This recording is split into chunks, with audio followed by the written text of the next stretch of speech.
For years I studied this concept of faith, and I saw it so misspoken, misused, misapplied, misunderstood, just like 99% of the Christians seem to misunderstand what faith is. Many preachers preach it wrong.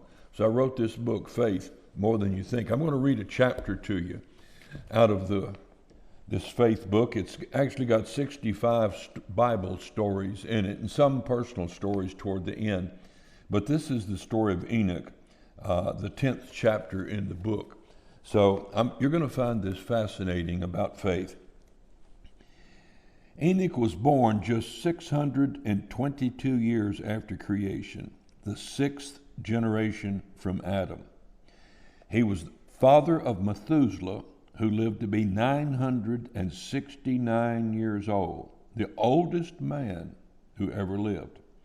And Methuselah died in the year of the flood, possibly died in the flood. For the first 300 years of Enoch's life, all of his forefathers were still alive, even Adam. At family reunions, Enoch would have heard his great, so forth, grandfather Adam tell of his experiences with God and the serpent in the garden when Satan led the human race into sin and death, and how God promised a coming Redeemer who would crush Satan. Enoch made it into the Faith Hall of Fame in Hebrews chapter 11. The book of Genesis provides the original record of Enoch, and the book of Hebrews follows suit. I quote, "And Enoch walked with God after he begat Methuselah 300 years, and begat sons and daughters, and all the days of Enoch were 365 years." And I would add that's the number of days in a year. "And Enoch walked with God, and he was not, for God took him." Enoch was also a prophet, for he prophesied of the second coming of Jesus Christ. Enoch also, the 7th from Adam, prophesied of these, saying, "Behold, the Lord cometh with 10,000s of his saints, to execute judgment upon all, and to convince all that are ungodly among them of all their ungodly deeds which they've ungodly committed, and all their hard speeches which ungodly sinners have spoken against him." Jude 1:14 and 15.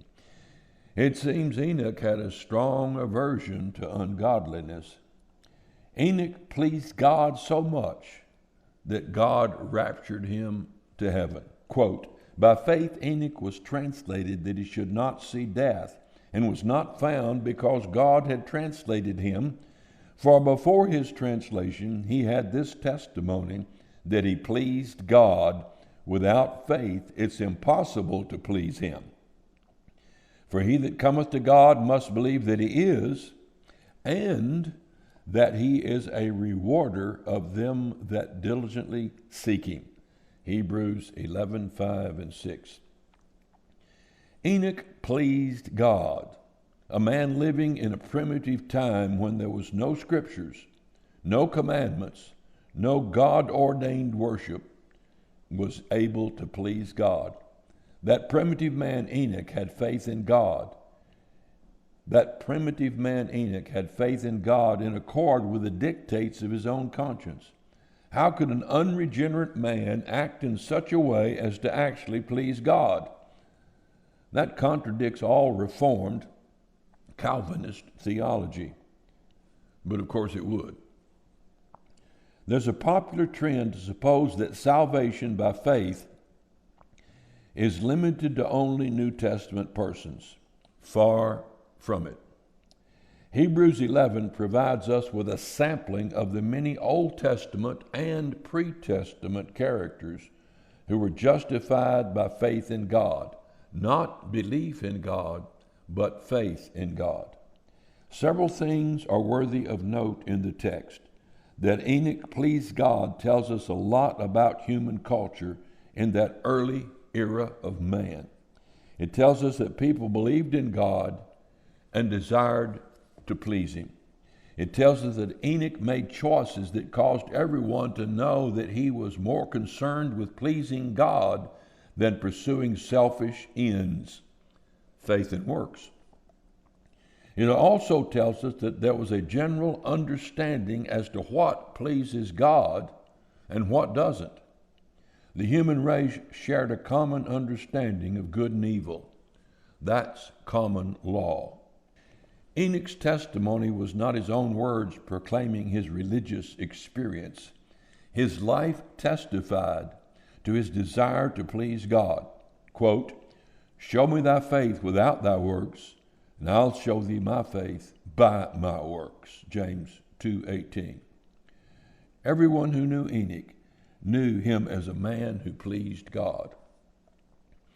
After telling us that Enoch had a testimony that he pleased God, it immediately follows with an explanation of how faith pleases God. Quote, "For he that cometh to God must believe that he is, and that he is a rewarder to them that diligently seek him." Obviously, faith begins with believing that God is. For the vast majority of the world believes there is a God, but there's no virtue in believing what is rational and obvious. Quote, "For the devils also believe and tremble." James 2:19. But note the second part of the distinguishing statement.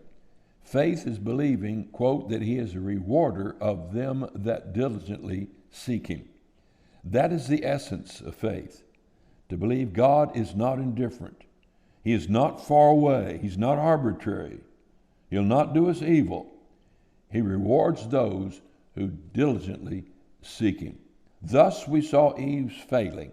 Faith is having a positive opinion of God and his intentions. The person of faith loves God with all his heart, soul, strength, and mind, Luke 10:27. To love God with all your heart is to love him emotionally, not in a surface, self-indulgent way, but to have deep feelings for God, to love God with your soul, to love him right to the core of your ego, with all that makes you human. To love God with your strength is to direct your best energies to the pursuit of God. To love God with your mind is to exercise the intellect in the knowledge of God and his will. Enoch's care for God was something he walked around with on a daily basis, and it pleased God greatly. So much so that one day when they were walking along together, I'm using my imagination here, God said, "Enoch, we're closer to my house than we are yours, so why don't you just come home and live with me?" God had such confidence in this mortal man that he came to desire his company full time. That is the way you get to heaven. Please God with your confidence in him, causing him to desire your company. I've observed the vilest of sinners turn their hearts toward God, and I've seen the moment they were flooded with the joy of being accepted by a very pleased God. Now that Christ has come and demonstrated how much God cares for us, and he sacrificed his life to pay our sin debt, we have a greater inducement to believe he is a rewarder of them that diligently seek him. And like Enoch, one day God will rapture us up to spend eternity with him. Again, Jude 1:14 and 15, "And Enoch also, the seventh from Adam, prophesied of these, saying, Behold, the Lord cometh with 10,000 of his saints, to execute judgment upon all, to convince all that are ungodly among them of all their ungodly deeds which they've ungodly committed, and of the hard speeches which the ungodly sinners have spoken against him." Now there is a prophecy right there of Christ coming back, one of the earliest known prophecies in the Bible other than what God made in Genesis chapter 2 and 3. So that's just one chapter out of this faith book. Now, we originally printed it in hardback. Very, very durable, fine, library-type book you'll keep and pass to your kids forever. And this is the same book printed in a paperback.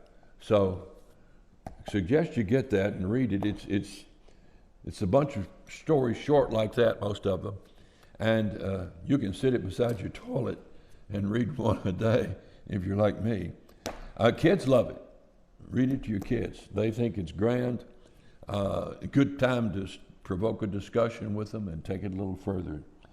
So that's it. That's what faith is. Faith is believing God with all your heart, soul, mind, body, and strength, and having confidence that He will do what He said He will do, that He is what He says He is, and that He loves you and means good towards you, and that He'll reward you if you diligently seek Him. So that's all for today.